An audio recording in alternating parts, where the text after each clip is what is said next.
In 2023, a couple in rural Virginia spent 8 months and $40,000 building a 280 square foot cedar tiny home with a composting toilet and rainwater collection. Millions watched the build online, but then their county issued a stop work order, a notice of violation, and a demand to demolish the structure or face daily fines. The house was too small, and the toilet didn't flush. That couple is far from alone. These are 10 tiny house designs that Americans keep building, even though they're effectively banned in 41 states. Number 10. The tiny house on wheels.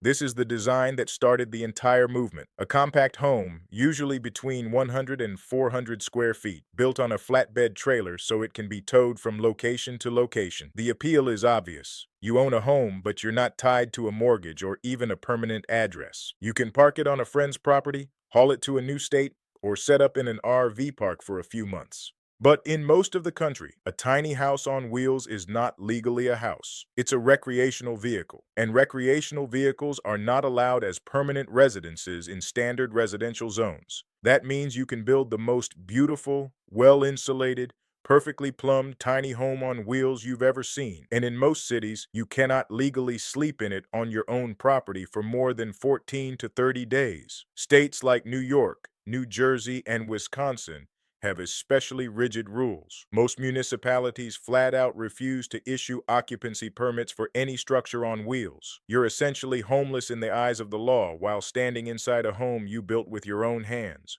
Oregon and a few progressive cities have carved out exceptions. Portland allows tiny houses on wheels as legal dwellings in certain zones, but they're the exception, not the rule, and the enforcement can be brutal. One woman in Florida was fined $500 a day until she moved her tiny house off her own property. The house met every safety standard you could imagine. It just happened to have wheels underneath it. But at least a tiny house on wheels gives you the option of moving somewhere more friendly. This next design doesn't even have that escape hatch. Number 9. The sub 200 square foot micro home. You've probably seen these on Instagram. Beautifully designed homes that pack a kitchen, bathroom, sleeping area, and living space into less than 200 square feet. Some builders push it down to 120 or even 80 square feet. The engineering is legitimately impressive, but the part that trips people up is this. The majority of American counties have minimum dwelling size requirements written directly into their zoning codes, and those minimums are not small. In many parts of the South, a home must be at least 600 square feet to qualify as a legal residence. Some counties in states like Connecticut and New Hampshire push that number to 900 or even 1,200 square feet. One viral case involved a county in Georgia that required a minimum of 1,700 square feet for any new residential construction. The International Residential Code did try to fix this. In 2018, they introduced Appendix Q, which specifically addresses tiny houses under 400 square feet. It covers ceiling heights, loft requirements,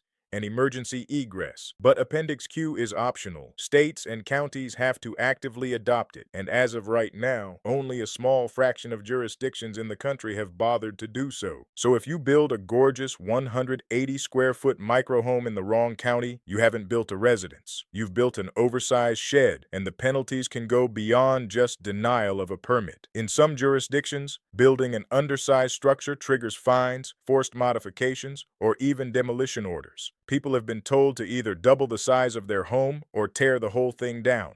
Think about that. The government telling you your house is too small to live in. Now, square footage is one thing, but the next design on this list gets rejected before anyone even checks the floor plan. Number 8. The shipping container home. Take a 40-foot steel shipping container, cut in some windows, add insulation, plumbing, and electricity, and you've got a 320 square foot home that costs a fraction of traditional construction. Some builders stack 2 or 3 containers to create multi-level living spaces. The industrial look has become a whole aesthetic. But shipping container homes run face first into 2 problems. The first is that same minimum square footage issue. A single 40-foot container is only 320 square feet, which falls below the legal minimum in most residential zones. The second problem is aesthetics. Homeowner associations and even municipal codes in many areas have restrictions on what a home can look like from the street. A corrugated steel box doesn't exactly blend in with the vinyl siding and manicured lawns of a suburban cul-de-sac.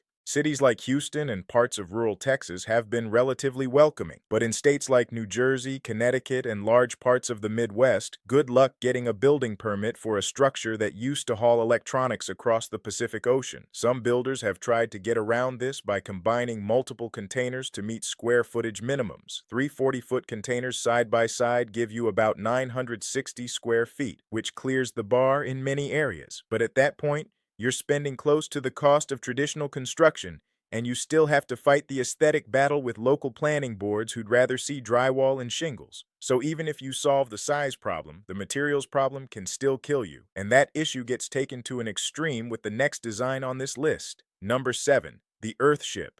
Earthships might be the most radical tiny house design on this list. Invented by architect Michael Reynolds in the 1970s in New Mexico, earthships are built using recycled materials like old tires packed with earth, glass bottles embedded in walls, and passive solar orientation for heating and cooling. They're designed to be completely self-sustaining, generating their own electricity, collecting their own water, and growing food in interior greenhouses. They're also a building inspector's nightmare. Standard building codes specify approved materials for structural walls: concrete, wood framing, steel, masonry. Tires filled with dirt are not on that list. Glass bottles are not on that list. The thermal mass properties of earthship walls actually perform remarkably well in testing, but the codes weren't written to accommodate them. Taos County, New Mexico, eventually created a special sustainable development zone with alternative building codes, specifically to allow earthships. But that's essentially the only jurisdiction in the country with dedicated earthship-friendly regulations.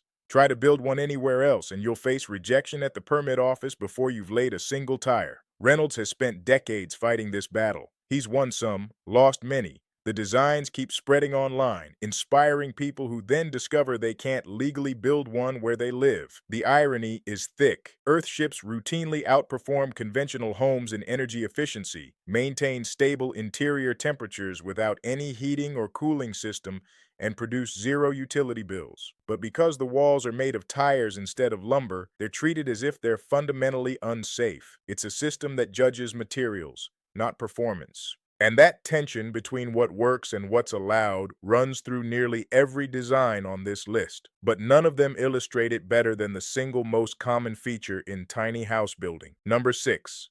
The sleeping loft design. This is the feature that makes tiny houses feel livable. Instead of dedicating precious floor space to a bedroom, you build a loft above the kitchen or living area and access it by a ladder or steep staircase. Almost every tiny house you've ever seen on television uses this layout.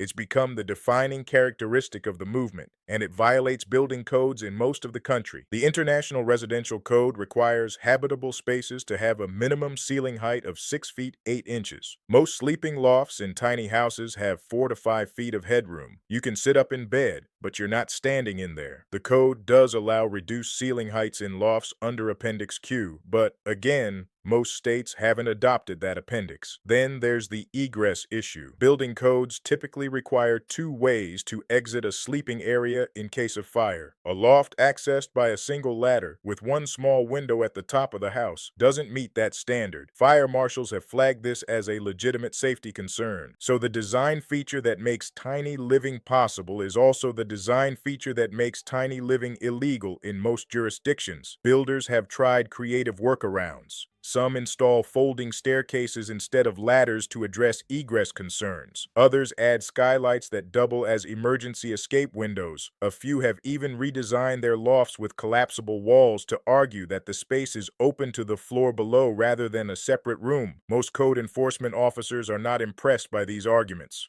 If the sleeping loft is about saving space inside the home, the next 2 designs are about cutting ties with the systems outside it, and that's where the legal trouble gets even more serious. Number 5. The composting toilet off-grid build. If you want to go truly off-grid with your tiny house, one of the first things you eliminate is the flush toilet. Composting toilets separate liquid and solid waste, break down the solids through bacterial decomposition, and produce usable compost. They use 0 water. They require no connection to a sewer line or septic tank, and modern units are virtually odorless. They're also banned or heavily restricted in the majority of American counties. Most plumbing codes require every residential dwelling to be connected to either a municipal sewer system or an approved septic system. A composting toilet is neither. Even in rural areas where septic is the norm, the specific language of the code often requires a flush toilet connected to a tank. Installing a composting toilet instead means your entire home fails the plumbing inspection, which means no certificate of occupancy, which means you cannot legally live there. A few states have started making exceptions. Oregon allows composting toilets with health department approval. Parts of Colorado and Vermont have created pathways for alternative waste systems. But in most of the country, your eco-friendly waterless toilet is a code violation waiting to happen. If you're finding this useful, hit subscribe. I cover stories like this every week about housing, building, and the rules that shape how Americans actually live. Now, the composting toilet removes your dependency on the sewer system, but this next design tries to remove your dependency on the water system entirely. And in some states, that's not just a code violation, it's a property rights battle. Number 4. The rainwater harvesting tiny home. Imagine building a tiny house in the mountains with a metal roof designed to channel every raindrop into a filtration system and storage tank below. You're collecting free water that literally falls from the sky. It feels like the most natural, self-sufficient thing a person could do. Except in several states, that water doesn't belong to you. Water rights in the western United States are governed by something called prior appropriation doctrine, which basically means that water, including rain, is owned by whoever has the oldest legal claim to it. For decades, Colorado made it illegal for homeowners to collect rainwater from their own roofs because that water was considered part of the state's water supply, spoken for by downstream water rights holders. Colorado finally loosened the rules in 2016. But only partially. Residents can now collect up to 110 gallons using 2 rain barrels. Anything beyond that still requires a permit. Utah, Nevada, and other western states have similar restrictions. And even in states where collection is technically legal, building a home whose entire water supply depends on rainwater harvesting creates permitting problems because the home cannot demonstrate a reliable, code-compliant water source. The first 4 designs on this list are all structures people build from scratch, but the next one takes something that already exists and turns it into a home. And somehow, that makes the legal situation even worse. Number 3, the converted school bus, also known as the schoolie. Buy a retired school bus for a few $1,000s, gut the interior, and build out a custom living space with a bed, kitchen, bathroom, and sometimes even a wood stove. The schoolie movement has exploded in the last 5 years, with entire online communities dedicated to conversion builds. The legal headaches start with the fact that a converted bus is still registered as a vehicle. It's not a home. Most cities have ordinances that specifically prohibit living in a vehicle, whether that vehicle is parked on public streets or private property. Some cities have gone further, making it illegal to even sleep in a vehicle overnight. Insurance is another problem. A converted bus doesn't fit neatly into any insurance category. It's not a standard RV because it wasn't manufactured as one. It's not a commercial vehicle anymore, and it's definitely not a home for insurance purposes. Many schoolie owners end up with minimal liability coverage and zero property protection for the interior they spent months building out. Then there's the title issue. When you convert a bus, some states require you to retitle it as a motorhome, which triggers a new set of inspections and safety requirements. Other states refuse to reclassify it at all, which means you own a retired school bus that you happen to sleep in. Good luck getting a mailing address with that. And without a legal mailing address, simple things become impossible. You can't register to vote at your home. You can't receive packages.